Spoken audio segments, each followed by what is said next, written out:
नमस्कार, मैं हूं आपके साथ विभा उपाध्याय। सुबह के 9 बजने वाले हैं और ये वक्त है 9 बजे की 9 खबर का। बिहार में चुनावी सीजन है और कुछ ही दिनों में चुनाव की प्रक्रिया की शुरुआत हो रही है, लेकिन इस बीच बारिश और बाढ़ ने मुसीबत को बढ़ा दिया है, क्योंकि लगातार हो रही बारिश ने बिहार में एक बार फिर से बाढ़ के विकराल रूप को सामने ला दिया है। बुलेटिन में देखेंगे आज की 9 बड़ी खबर, लेकिन शुरुआत मोतिहारी में आग की खबर के साथ। बड़ी खबर मोतिहारी से, और मोतिहारी में आग लगी है और बताया जा रहा है कि मोतिहारी में आग लगने से कई दुकानें जलकर खाक हो गई हैं। तस्वीरें आपके सामने देखिए किस तरीके से धू-धू कर जलता हुआ ये तमाम दुकान जो यहां पर उस वक्त मौजूद थे, और बताया जा रहा है कि फायर ब्रिगेड की गाड़ियों ने हालांकि अब काबू पा लिया है इन आग पर, लेकिन कई दुकानें इसकी चपेट में आ गई और धू-धू करके ये तमाम दुकानें जो आसपास मौजूद थी। मीना बाजार में बीती रात की घटना है जब अचानक से आग लगी। हालांकि आग किन वजहों से लगी इसका खुलासा नहीं किया गया है। फायर ब्रिगेड की गाड़ी यहां पर पहुंची और कड़ी मशक्कत के बाद तब जाकर आग पर काबू पाया जा सका। तो मोतिहारी से ये बड़ी खबर, जहां पर बीती रात अचानक से आग लगती है, कई दुकानें इसकी जद में आई। मीना बाजार में बीती रात ये आग लगी। फायर ब्रिगेड की गाड़ियों ने हालांकि आग पर काबू पा लिया है। फेसबुक पर भी तुरंत डाल दे, तुरंत डाल, लिख के डालिए। और अब बात बिहार में आए विकराल बाढ़ की।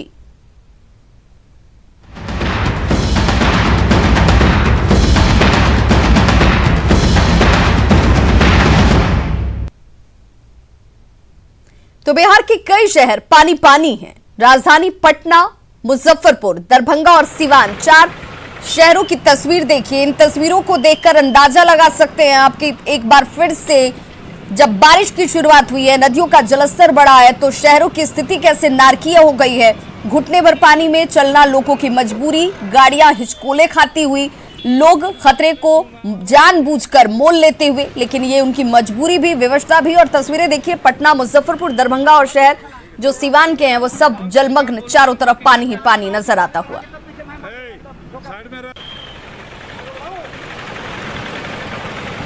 तो लोगों को अभी इससे राहत भी बहुत जल्द मिलने के आसार नजर नहीं आ रहे हैं, क्योंकि मौसम विभाग ने जो अलर्ट जारी किया है उसके अनुसार अभी लोगों को बारिश का सामना करना होगा। ऐसे ही नदियों का जलस्तर बढ़ा हुआ है। 5 और तस्वीरें, इन तस्वीरों के जरिए बाढ़ रिटर्न की ये तस्वीरें हैं। जी हां, एक बार फिर से बाढ़ की विभीषिका लोगों के सामने, एक बार फिर से यहाँ इन इलाकों में रहने वाले लोगों की दुश्वारियां और मुश्किलें बढ़ती हुई। अररिया, बेतिया, सीतामढ़ी, नवादा और नरकटियागंज की ये तस्वीरें आपके सामने हैं, जहां पर हर तरफ जहां तक आपकी निगाह जाएगी पानी ही पानी नजर आएगा। लोग इस पानी भर में आने जाने को मजबूर हैं। ट्रैक्टर एकमात्र सहारा, वो भी जान जोखिम में डालकर यात्रा करना लोगों की मजबूरी। सीतामढ़ी की तस्वीरों को देखकर सहज अंदाजा लगाया जा सकता है, लोग जानबूझकर अपनी जान को जोखिम में डाल रहे हैं। तो बिहार में बाढ़ और बारिश की आफत की 5 तस्वीरें हमने आपको दिखाई, किस तरीके से यहां पर बाढ़ ने विभीषिका फैलाई हुई है और लोगों के जानमाल का नुकसान होने के साथ हजारों एकड़ में लगी हुई फसल बर्बाद हो चुकी है। मुजफ्फरपुर में एक बार फिर से बाढ़ का खतरा मंडराने लगा है। उत्तर बिहार और नेपाल की तराई क्षेत्र में लगातार हो रही बारिश की वजह से बागमती नदी का जलस्तर काफी बढ़ चुका है। बागमती में पानी बढ़ने से लखनदेई और मानुषमारा नदी का जलस्तर भी बढ़ा हुआ है। एक्सक्लूसिव तस्वीरें आपके टीवी स्क्रीन पर, लोगों के कमर तक पानी, और इस पानी में सभी के खेत खलिहान डूबे हुए हैं। झोपड़ी नुमा घर पूरी तरह से इसमें डूब चुके हैं। औराई और कटरा में बाढ़ जैसे हालात हैं और कई घरों में पानी घुसा हुआ है। ऐसे में लोग अपना घर बार छोड़कर एक बार फिर से ऊंचे स्थानों पर शरण लेने को विवश हो गए हैं। इलाके के दर्जनों गांव इस वक्त टापू में तब्दील हो गए हैं। देखिए, लोग जल कैदी बनकर रह गए, क्योंकि पानी जो है वो घर में भी प्रवेश कर चुका है। डीएम की माने तो बाढ़ के हालात पर प्रशासन की नजर बनी हुई है, ताकि लोगों को ज्यादा परेशानी का सामना न करना पड़े। जुगाड़ के नाव के सहारे लोग अपनी दिनचर्या को पूरा करते हुए मवेशियों के लिए चारा लेकर जाते हुए, क्योंकि मवेशियों के सामने उनके चारे को लेकर एक बड़ी समस्या, क्योंकि हर तरफ पानी ही पानी। और फिर डबल से घर में पानी प्रवेश कर गया है, इसलिए हम लोग बांध तरफ निकलने की कोशिश कर रहे हैं। धीरे धीरे सभी नाव से बाहर आ रहे हैं, लेकिन बहुत घर धंस गया है, घर भी गिरा है। आप आकर देख सकते हैं गांव में कि हाँ कितने घर गिरे हैं, करीब 7-8 घर गिर गए हैं, सब घर तबाह हो चुके हैं, सब बाहर आ चुके हैं, सब बांध पर आगे शरण ले रहे हैं। अभी हमारी बागमती नदी है जो 3-4 प्रखंडों को प्रभावित करती है, उसका जलस्तर बढ़ रहा है, उस पर हम लोग नज़र रखे हुए हैं। और अगर बाढ़ जैसे हालात होते हैं या ज़रूरत पड़ती है तो हम लोग उसमें बाढ़ राहत कार्य चलाएंगे। आदर्श आचार संहिता में बाढ़ जैसे आपदा जैसे जो कार्य हैं उस पर कोई रोक नहीं है। सिवान में लगातार 4 दिनों की बारिश के बाद लोग जल जमाव से परेशान नजर आ रहे हैं। जीरादेई प्रखंड के भलुवाही गांव में बारिश के बाद जलमग्न इस तरफ का चारों तरफ का इलाका देखिए, लोगों के सामान पानी में डूबे हुए, सड़कों के साथ लोगों के घरों में पानी प्रवेश कर चुका है, घरों में घुटने भर पानी लगा हुआ है। लोग ऊंची जगह पर शरण लिए हुए हैं। जान माल की रक्षा करने के लिए, लोगों की मदद के लिए अब तक प्रशासनिक अमले की तरफ से कोई नहीं पहुंचा, जिसे लेकर लोगों में नाखुशी और नाराजगी भी साफ नजर आ रही है।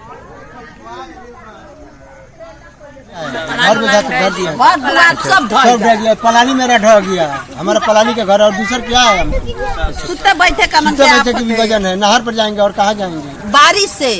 अच्छा, तो घरों में पानी भी सब डूब गई बा, खाए पिए के अनाज पानी सब कुछ ना मिले। अच्छा, और क्या खाना वगैरह भी कहीं आप लोग को मिला कि आप लोग भूखे ही हैं? हाँ वही ना पानी जा राशि से। कब से? रात से पानी आया? हाँ रात से। घर में कितना पानी लग गया है? पानी ठेहुन भर लग गया। तो देखिए लोग पानी की वजह से किस तरीके से परेशान हैं। जो भी घर में रखा हुआ अनाज था वो भी पानी में डूब चुका है। पूरे चंपारण की बात करें तो लगातार 3 दिनों से यहां भी बारिश हो रही है और इस वजह से सिकहरना नदी उफान पर आ गई है। लालपरसा गांव में घुमनी टोला में तेजी से कटाव हो रहा है। सुगौली नगर पंचायत में बांध पर भारी दबाव बन गया है। बांध के अधिकांश हिस्से सिकहरना नदी में समा चुके हैं और सिकहरना नदी का पानी निचले इलाकों में भी पहुंचने लगा है। खेतों में कटाव के बाद अब ये खतरा गांव और घरों तक पहुंच चुका है। सब का थी अब देख बानो झूठो का बनवनी तो अब हमनी के तो मर तानी सन रहो लेखा खूब ठीक बाटे, बहुत बढ़िया बा। हाँ निचका रहती तब तो कोनो बातो ना रहल कि देखती कि हम मर जाम सन कि जीएम सन, रात में तो दहा जाम सन, मुख में लाग जाम सन, बहुत बढ़िया रही, बहुत अच्छा। रक्सौल में बूढ़ी गंडक नदी उफान पर है। सुगौली के ग्रामीण इलाकों के साथ नगर पंचायत में भी पानी फैल चुका है। सुगौली थाना भी पानी में डूबा हुआ है। बाढ़ की वजह से किसानों को सबसे ज्यादा नुकसान पहुंचा है। दूसरी बार धान के जो पौधे लगाए गए उनमें पानी की आने की वजह से वो भी धान की फसल बर्बाद हो चुकी है। कई जगहों पर नदी के कटाव की वजह से लोगों में साफ तौर पर दहशत नजर आ रही है। बाढ़ से इतना क्षति हुआ है कि लोग मर रहा है भूखमरी से, और 3-3 बार पानी आ चुका है। उसके बाद में ना किसी का अनाज फसल हुआ, ना कोई के खाने पीने के रोजगार, ना सरकार से कोई सहायता मिला। घरे आके भी कोनो काम नहीं के होगा, आके खेती रोला 2 बेर रोपनी करिए सर, वो दहा गल, ऊखी रोला वो दहा गल। अब हमनी कथी करी सन, सरकार से कोनो सुविधा नहीं के मिलल। हमनी के माली पंचायत 7 नंबर वार्ड के बानी सन।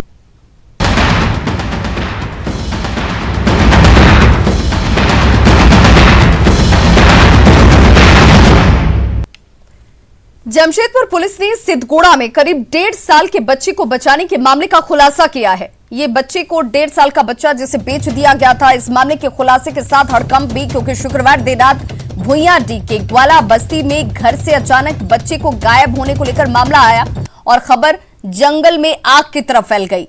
काफी खोजबीन के बाद भी जब बच्चा नहीं मिला, परिजनों ने पुलिस से इसकी शिकायत की, जिसके बाद सिद्धगोड़ा और सीताराम डेरा थाना पुलिस ने रात भर बच्चे की तलाश की और सीसीटीवी फुटेज के आधार पर बच्चा चुराने वाली युवती और उसकी मां को गिरफ्तार कर लिया गया। पुलिस ने जब आरोपियों से पूछताछ की तब जाकर पता चला कि बच्चा चुराने के बाद उसे एक सिख परिवार को 3.5 लाख रुपए में बेच दिया गया था। पुलिस ने बच्चा खरीदने वाले सिख परिवार को भी हिरासत में ले लिया है।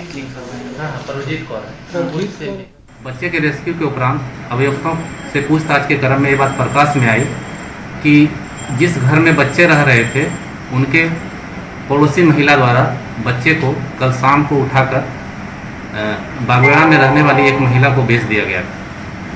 पूछताछ के क्रम में ये भी बात प्रकाश में आई कि उक्त महिला द्वारा उनके पड़ोसी से 3.5 लाख रुपए में इस बच्चे का करार किया गया।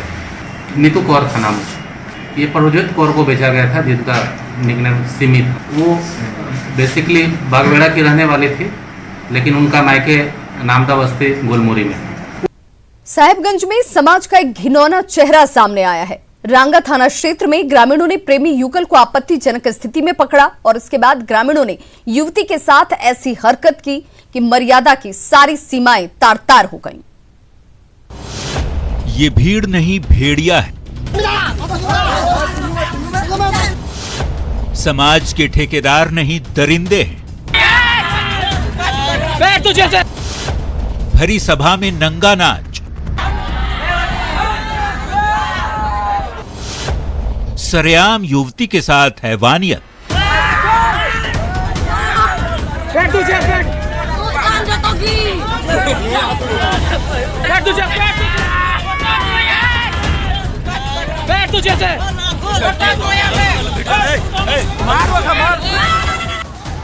समाज के नाम पर कालिख पोतने वाली ये घटना साहिबगंज के रंगा थाना क्षेत्र की है, जब भीड़ ने एक प्रेमी युगल को आपत्तिजनक स्थिति में पकड़ लिया और ग्राम प्रधान के घर ले गए।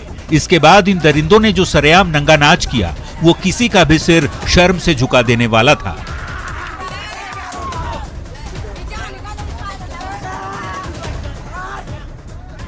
दुशासन बने कुछ दरिंदों ने युवती के कपड़े उतार दिए,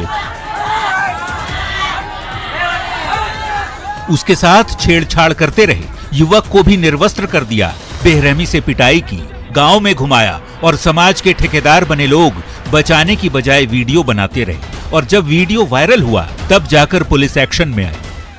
लड़के और लड़की को हम लोग थाना लाए, इस संबंध में प्राथमिकी दर्ज कर दी गई है, अनुसंधान प्रारंभ कर दिया गया है। सर, जो अभद्र व्यवहार किया उस पर क्या कार्रवाई कुछ होगी? मुकदमा दर्ज किया है मैंने।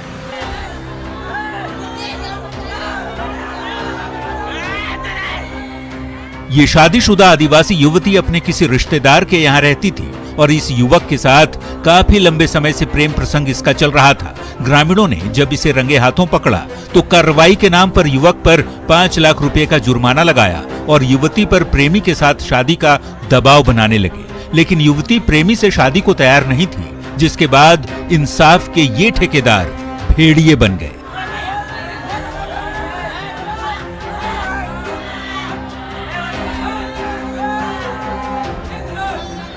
युवती को टॉर्चर और अश्लील हरकत की सारी हदें पार कर दी। लोग विचार के नाम पर जो है ना, वो भया दोहन करते हैं, ये अच्छी बात नहीं है।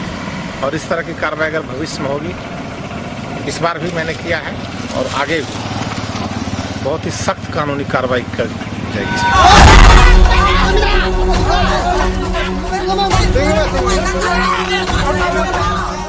वीडियो वायरल होने के बाद कई थाने की पुलिस ने मिलकर प्रेमी युगल को तो इन भेड़ियों के चंगुल से छुड़ा लिया है। अब पुलिस को इन दरिंदों की तलाश है और तलाश उन तमाशबीन लोगों की भी जो भरी सभा में एक महिला की इज्जत नीलाम होते सरेआम देखते रहे।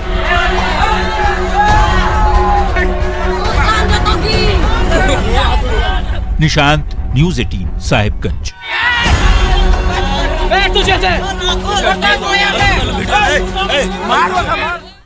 तो खबरों का सिलसिला